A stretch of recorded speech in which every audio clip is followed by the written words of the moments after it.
আসসালামু আলাইকুম প্রিয় শিক্ষার্থীবৃন্দ এবং যে যেখান থেকেই দেখছেন সকলকে আমার আন্তরিক অভিনন্দন, শুভেচ্ছা ও ভালোবাসা। প্রিয় শিক্ষার্থীবৃন্দ, আজ আমি নবম দশম শ্রেণী পদার্থবিজ্ঞানের একটি গুরুত্বপূর্ণ অধ্যায় স্থির তড়িৎ নিয়ে আলোচনা করব। আলোচনার শুরুতেই প্রিয় শিক্ষার্থীবৃন্দ, তোমরা বোর্ডের দিকে লক্ষ্য করো, আমি একটি চিত্র দিয়েছি তোমাদের জন্য, খেয়াল করো। এই চিত্রটা দেখে হয়তো কেউ চিনতে পারতেছো। চিত্রটা হলো তড়িৎ, এই লিখে দিয়েছি আমি, স্বর্ণপাত তড়িৎবীক্ষণ যন্ত্র। অর্থাৎ স্থির তড়িতের ক্ষেত্রে খেয়াল করো, স্বর্ণপাত তড়িৎবীক্ষণ যন্ত্র অত্যন্ত গুরুত্বপূর্ণ একটি প্রশ্ন, একটি গুরুত্বপূর্ণ একটি কাজ। স্থির তড়িতের ক্ষেত্রে কোনো বস্তুতে, এই যন্ত্রের সাহায্যে কোনো বস্তুতে আদান আছে কিনা, থাকলে কি ধরনের আদান আছে তা নির্ণয় করা হয়। যেমন এই বস্তুটা আছে, এই বস্তুতে আদান আছে কিনা, যে কোনো একটা বস্তুতে আদান আছে কিনা তা পরীক্ষা করার জন্য এই তড়িৎবীক্ষণ যন্ত্র ব্যবহার করা হয়। এই তড়িৎবীক্ষণ যন্ত্রের কোনো বস্তুতে আদান আছে কিনা তড়িৎবীক্ষণ যন্ত্রের সাহায্যে তা যেমন নির্ণয় করা যায়, আদান যদি থাকে তাহলে কি ধরনের আদান আছে তাও নির্ণয় করা যায়। এখন খেয়াল করো, যদি এভাবে উদ্দীপক দেওয়া থাকে এবং প্রশ্ন থাকে, যেমন তড়িৎবীক্ষণ যন্ত্র কাকে বলে, যন্ত্রটির গঠন বর্ণনা করে, এমন প্রশ্ন হইল, তাহলে আমরা বলতে পারি তাহলে এই যন্ত্রের সাহায্যে বস্তুর আদানের অস্তিত্ব প্রকৃতি নির্ণয় করা যায়। তাহলে এই কথার উপরে ভিত্তি করে আমি সংজ্ঞাটা দিতে পারি, যে যন্ত্রের সাহায্যে কোনো বস্তুতে আদানের অস্তিত্ব ও প্রকৃতি নির্ণয় করা যায় তাকে তড়িৎবীক্ষণ যন্ত্র বলে। যে যন্ত্রের সাহায্যে কোনো বস্তুতে আদানের অস্তিত্ব ও প্রকৃতি নির্ণয় করা যায়, অর্থাৎ আদান আছে কিনা, যদি থাকে তাহলে কি ধরনের আদান আছে তা নির্ণয় করা যায়, তাকে তড়িৎবীক্ষণ যন্ত্র বলে। তাহলে আমরা যখন অ্যান্সারটা লিখবো তখন কিভাবে লিখবো, যে প্রশ্ন হলো তড়িৎবীক্ষণ যন্ত্র কাকে বলে, যে যন্ত্রের সাহায্যে কোনো বস্তুতে আদানের অস্তিত্ব ও প্রকৃতি নির্ণয় করা যায় তাকে তড়িৎবীক্ষণ যন্ত্র বলে। এখন খেয়াল করো, খ নম্বর প্রশ্ন দিল, তাহলে তড়িৎবীক্ষণ যন্ত্রের গঠন বর্ণনা করা। অর্থাৎ এই উদ্দীপকের আলোকে যদি এই চিত্র দেয়, তাহলে এই উদ্দীপকের আলোকে পুরো একটি সৃজনশীল প্রশ্নই দেওয়া যেতে পারে। যেমন তড়িৎবীক্ষণ যন্ত্র কাকে বলে, এটা একটা দিল। খ নম্বর দিল এই যন্ত্রের গঠন বর্ণনা করো বা তড়িৎবীক্ষণ যন্ত্রের গঠন বর্ণনা করো। গ নম্বর প্রশ্ন দিল যে কোনো এই যন্ত্রটিকে কিভাবে ধনাত্মক ঋণাত্মক আদান আহিত করা হয়। গ নম্বর প্রশ্ন দিল যে এই যন্ত্রটিকে কিভাবে ধনাত্মক বা ঋণাত্মক আদান আহিত করা হয়। এটা গ নম্বর প্রশ্ন দিল। ঘ নম্বর প্রশ্ন দিল এই যন্ত্রের সাহায্যে কিভাবে আদানের অস্তিত্ব ও প্রকৃতি নির্ণয় করা যায় তা ব্যাখ্যা করো। এই চারটে প্রশ্ন দিয়ে দিল। তাহলে আমি প্রথমে ক নম্বর প্রশ্ন পাইছি, যে যন্ত্রের সাহায্যে কোনো বস্তুতে আদানের অস্তিত্ব ও প্রকৃতি নির্ণয় করা যায় তাকে তড়িৎবীক্ষণ যন্ত্র বলে। খ নম্বর প্রশ্ন, তড়িৎবীক্ষণ যন্ত্রটির গঠন বর্ণনা করো বা যন্ত্রটির গঠন বর্ণনা করো। তাহলে আমি কিভাবে বলবো, যা দেখতেছি আমি তাই বলবো। যে যন্ত্রে খেয়াল করো, এই যন্ত্রে একটি ধাতব দণ্ডের উপর ধাতব চাকতি লাগানো থাকে। দণ্ডটির নিচের প্রান্তে দুটি স্বর্ণ পাত লাগানো থাকে। এই পাত দুটি স্বর্ণের বদলে অ্যালুমিনিয়াম হইলেও চলে। দণ্ডটিকে সিপির মধ্য দিয়ে কাজপাত্রে প্রবেশ করাই, এই একটা কাজপাত্র, এই কাজপাত্রে সিপির মধ্য দিয়ে প্রবেশ করাই যাতে বায়ু বাইরে থেকে ভিতরে, ভিতর থেকে বাইরে যেতে না পারে, যাতে বায়ু বাইরে থেকে ভিতরে, ভিতর থেকে বাইরে যেতে না পারে। এখন স্বর্ণর পাত দুটির বিপরীত পাশে কাজপাত্রের দেওয়ালের সাথে দুটি টিনের পাত লাগাই, এতে যন্ত্রের সুবিদিতা বেড়ে যায়। দুটি টিনের পাত লাগাই, এতে যন্ত্রের সুবিদিতা বেড়ে যায়, মানে কর্মক্ষমতা বেড়ে যায় আর কি। তাহলে আমি কথাটা কিভাবে বলবো, যে এই যন্ত্রে একটি ধাতব দণ্ডের উপর ধাতব চাকতি লাগানো থাকে। দণ্ডটির নিচের প্রান্তে দুটি স্বর্ণপাত লাগানো থাকে। পাত দুটি স্বর্ণের বদলে অ্যালুমিনিয়াম হইলেও চলে। দণ্ডটিকে সিপির মধ্য দিয়ে কাজপাত্রে প্রবেশ করাই যাতে বায়ু বাইরে থেকে ভিতরে, ভিতর থেকে বাইরে যেতে না পারে, যাতে বায়ু বাইরে থেকে ভিতরে, ভিতর থেকে বাইরে যেতে না পারে। এখন স্বর্ণপাত দুটির বিপরীত পাশে কাজপাত্রের দেওয়ালের সাথে দুটি টিনের পাত লাগাই, এতে যন্ত্রের সুবেদিতা বেড়ে যায়। এটাই হলো গঠন। এখন যদি বলা হয় যে যন্ত্রটিকে কিভাবে ধনাত্মক ঋণাত্মক আদানে, যন্ত্রটিকে কিভাবে ধনাত্মক বা ঋণাত্মক আদানে আহিত করা হয়, এই যন্ত্রটিকে কিভাবে তুমি ধনাত্মক বা ঋণাত্মক আদান আহিত করবা। এর আগে প্রশ্ন হলো এই যন্ত্রের সাহায্যে কিভাবে আদানের অস্তিত্ব ও প্রকৃতি নির্ণয় করা যায়। প্রশ্নটা গ নাম্বার এটা দিতে পারে, এই যন্ত্রের সাহায্যে কিভাবে আদানের অস্তিত্ব ও প্রকৃতি নির্ণয় করা যায়। প্রশ্ন হলো এই যন্ত্রের সাহায্যে কিভাবে আদানের অস্তিত্ব ও প্রকৃতি নির্ণয় করা যায় কোনো বস্তুর। তাহলে যে বস্তুটা তুমি পরীক্ষা করবা, সেই পরীক্ষণীয় বস্তুটাকে এই স্বর্ণপাত তড়িৎবীক্ষণ যন্ত্রের চাকতির সংস্পর্শে আনবা।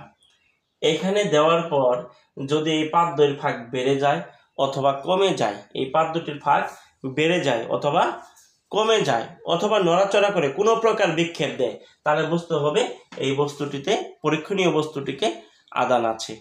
আর যদি কোনো প্রকার বিক্ষেপ না দেয় তাহলে আদান নেই। তাহলে আমি কথাটা কীভাবে বলতে পারি যে আদানের অস্তিত্ব নির্ণয়, আদান আছে কিনা তা নির্ণয় করতে গেলে, কোনো বস্তুতে আদান আছে কিনা তা নির্ণয় করতে গেলে পরীক্ষণীয় বস্তুকে স্বর্ণপাত তড়িৎবীক্ষণ যন্ত্রের চাকতির সংস্পর্শে আনতে হবে।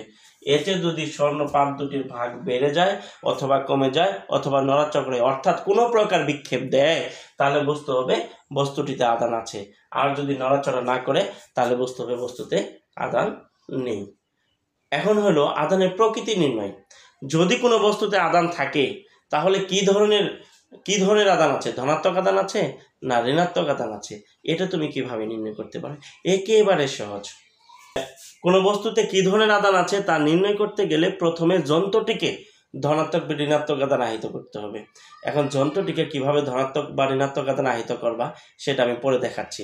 এর আগে প্রশ্নটা হলো যে কোনো বস্তুতে আদান আছে কি না তা আমি পেলাম, কিন্তু কোনো বস্তুতে কী ধরনের আদান আছে তা নির্ণয় করতে গেলে, আদান যদি থাকে তাহলে কী ধরনের আছে তা নির্ণয় করতে গেলে প্রথমে আমাকে কি করতে হবে, এই তড়িৎবীক্ষণ যন্ত্রকে ধনাত্মক বা ঋণাত্মক আদান আহিত করতে হবে। ধরা যাক যন্ত্রটিকে ধনাত্মক আদান আহিত করা হলো, তাহলে পাত্রটি ফাঁক হয়ে থাকবে। কি হয়ে থাকবে? ফাঁক হয়ে থাকবে। এখন পরীক্ষণীয় বস্তুটিকে যদি চাকতির সংস্পর্শে আনো তাহলে পাত দুটির ফাঁক যদি বেড়ে যায় তাহলে বুঝতে হবে বস্তুটির ধনাত্মক আদান আছে, কারণ ধনাত্মক আদানের কারণে তোমার পাত দুটি ফাঁক হয়ে আছে। তাহলে কথা কি বলছি যে পরীক্ষণীয় বস্তুটিকে স্বর্ণপাত যন্ত্রের চাকতির সংস্পর্শে আনা হলে পাত দুটির ফাঁক যদি আরো বেড়ে যায় তাহলে বুঝতে হবে বস্তুতে ধনাত্মক আদান আছে, আর পাত দুটির ফাঁক যদি কমে যায় তাহলে বুঝতে হবে বস্তুতে ঋণাত্মক আদান আছে। তাহলে আমি কথা কি বলতেছি যে কোনো বস্তুতে আদানের অস্তিত্ব ও প্রকৃতি নির্ণয় কিভাবে করা যায়, প্রশ্ন হলো এটা। প্রথমে লিখবো আদানের অস্তিত্ব নির্ণয়। কোনো বস্তুতে আদান আছে কিনা তা নির্ণয় করতে হলে পরীক্ষণীয় বস্তুটিকে প্রথমে স্বর্ণপাত তড়িৎবীক্ষণ যন্ত্রের চাকতির সংস্পর্শে আনতে হবে। এতে যদি পাত দ্বয়ের ফাঁক বেড়ে যায় অথবা কমে যায় অর্থাৎ নড়াচড়া করে অর্থাৎ বিক্ষেপ দেয় কোনো প্রকার, তাহলে বুঝতে হবে বস্তুটিতে আদান আছে। আর যদি নড়াচড়া বা কোনো প্রকার বিক্ষেপ না দেয় তাহলে বুঝতে হবে বস্তুতে আদান নেই। এখন খেয়াল করো আদানের প্রকৃতি নির্ণয়, তারপরে কোটেশন লিখবো আদানের প্রকৃতি নির্ণয়। আদানের প্রকৃতি নির্ণয়, কোনো বস্তুতে কি ধরনের আদান আছে, ধনাত্মক আদান আছে না ঋণাত্মক আদান আছে তা নির্ণয় করতে হলে প্রথমে যন্ত্রটিকে ধনাত্মক বা ঋণাত্মক আদান আহিত করতে হবে। ধরা যাক যন্ত্রটি ধনাত্মক আদান আহিত করা আছে বা ধনাত্মক আদান আহিত করা হলো, তাহলে এই পাত দুটি ফাঁক হয়ে থাকবে। এখন পরীক্ষণীয় বস্তুটিকে যদি স্বর্ণপাত তড়িৎবীক্ষণ যন্ত্রের চাকতির সংস্পর্শে আনা হয়, এতে যদি পাত দ্বয়ের ফাঁক বেড়ে যায় তাহলে বুঝতে হবে বস্তুতে ধনাত্মক আদান আছে, আর যদি পাত দুটির ফাঁক কমে যায় তাহলে বুঝতে হবে বস্তুতে ঋণাত্মক আদান আছে। ওকে, তাহলে আদানের প্রকৃতি নির্ণয়। এর আগে আমি বলছিলাম যে ঘ নম্বর প্রশ্ন দিল এই তড়িৎবীক্ষণ যন্ত্রকে কিভাবে ধনাত্মক বা ঋণাত্মক আদান আহিত করা হয়, এটাও একটা প্রশ্ন হতে পারে। তড়িৎবীক্ষণ যন্ত্রকে কিভাবে ধনাত্মক বা ঋণাত্মক আদান আহিত করা হয়, যেমন এই যে আদানের প্রকৃতি নির্ণয় করার সময় আমি বলছি যে আদানের প্রকৃতি নির্ণয় করতে গেলে প্রথমে তোমাকে কি করতে হবে, এই যন্ত্রটিকে ধনাত্মক বা ঋণাত্মক আদান আহিত করতে হবে। তুমি কিভাবে যন্ত্রটিকে ধনাত্মক ঋণাত্মক আদানে আহিত করতে পারো, এটা ঘ নম্বর প্রশ্ন দিয়ে দিল যে কিভাবে যন্ত্রটিকে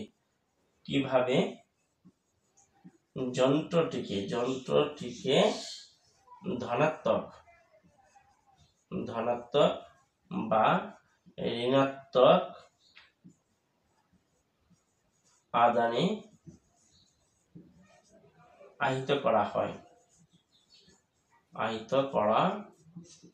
আহিত করা হয়। এরকম একটু প্রশ্ন দিল যে কিভাবে যন্ত্রটিকে ধনাত্মক বা ঋণাত্মক আদানে আহিত করা হয়। একেবারে সহজ উত্তর, একেবারে সুন্দরভাবে আমরা এটার ব্যাখ্যা দিতে পারি, একেবারে খুবই সহজ। খেয়াল করো,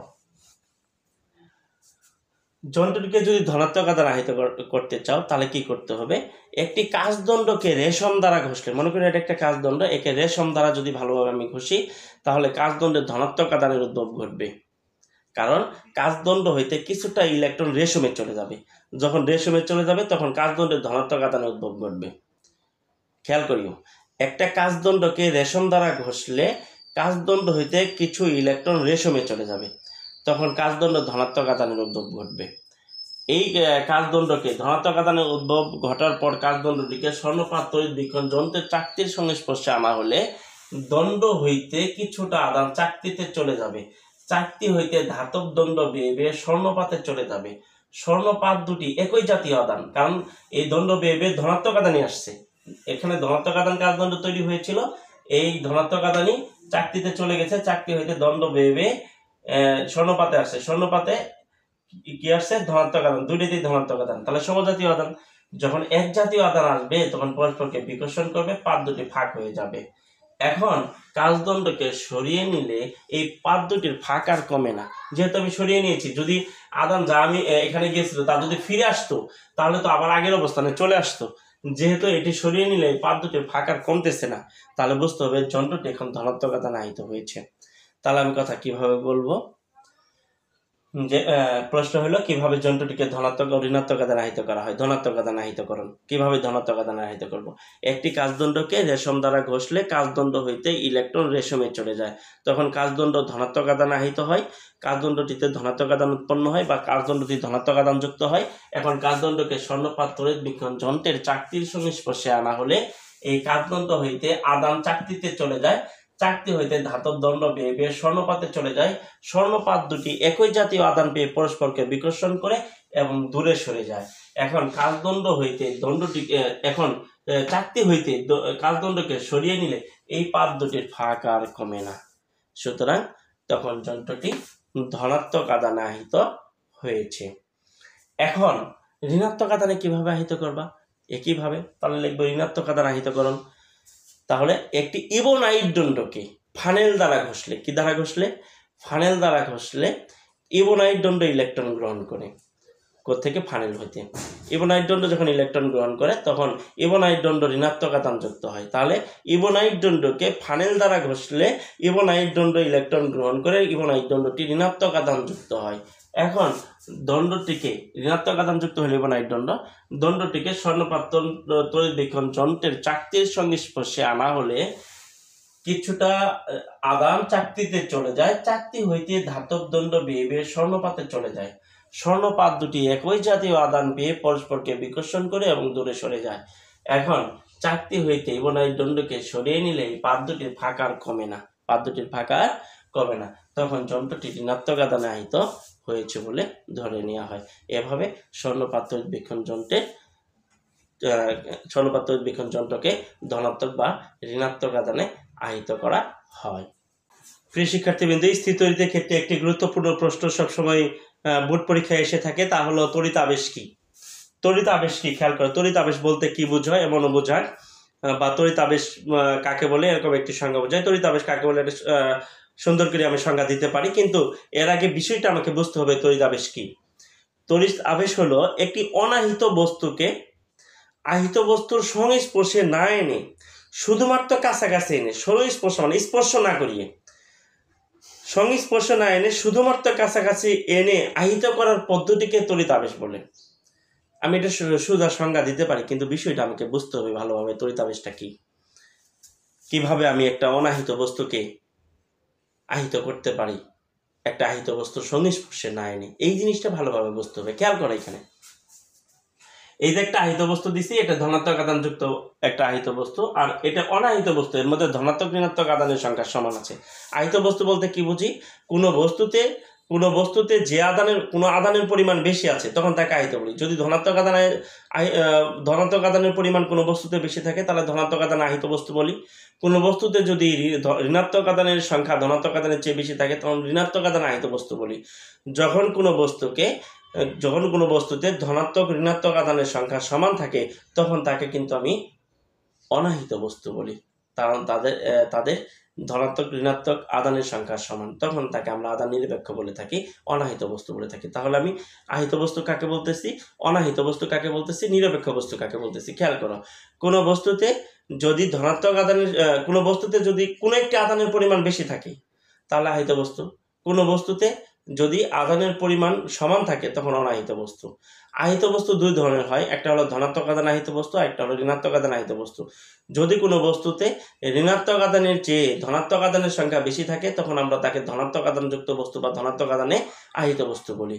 আবার কোনো বস্তুতে যদি ধনাত্মক আধানের তুলনায় ঋণাত্মক আধানের সংখ্যা বেশি থাকে তখন তাকে আমরা ঋণাত্মক আধান যুক্ত বস্তু বা ঋণাত্মক আধান আহিত বস্তু বলে থাকি। আবার যখন কোনো বস্তুতে ধনাত্মক আধান ও ঋণাত্মক আধানের সংখ্যা সমান থাকে তখন আমরা তাকে নিরপেক্ষ বস্তু বলি বা অনাহিত বস্তু বলি। এখন খেয়াল করো, তড়িৎ আবেশ কি? যে একটা অনাহিত বস্তুকে আহিত বস্তুর সংস্পর্শে না এনে শুধুমাত্র কাছাকাছি এনে, স্পর্শ না করিয়ে শুধু কাছাকাছি এনে আহিত করার পদ্ধতিকে বলা হয় তড়িতাবেশ। এটা কিভাবে হবে খেয়াল করো।